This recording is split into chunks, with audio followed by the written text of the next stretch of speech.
121 лице во Виница се водат со диагноза на карцином. Од нив 2015 како нови случаи се пријавени 21.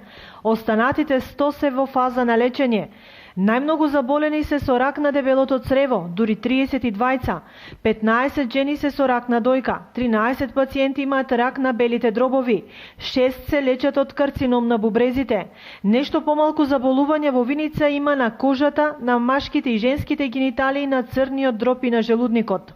2015 година Центарот за јавно здравје, одделот социјална медицина, кој што и води статистички и ги обработува пријавите на малигни неоплазми, па и на сите други заболувања, значи е следниот.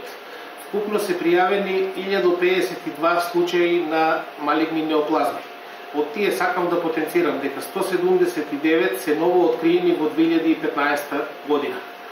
Значи, во таа бројка Виница како општина влегува со бројка од 121 заболен пациент од малигни неоплазми, од кои 2015 година се 21 ново откриен случај. Бројките, сакале да признаеме или не, се во пораст, болни се повеќе, а возраста повеќе не е репер за страшната диагноза.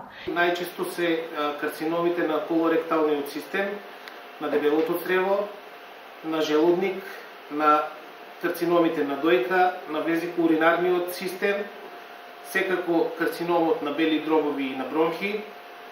Значи, тоа се најчестите пријавувани случаи на малигни неоплазми.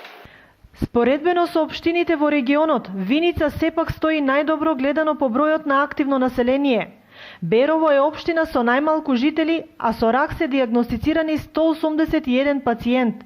Во Делчево 179, во Кочани 433, во Македонска Каменица 87, во Пехчево 51. Во Кочани најмногу заболени, дури 103 има со рак на матка, 63 се лечат од рак на дојка.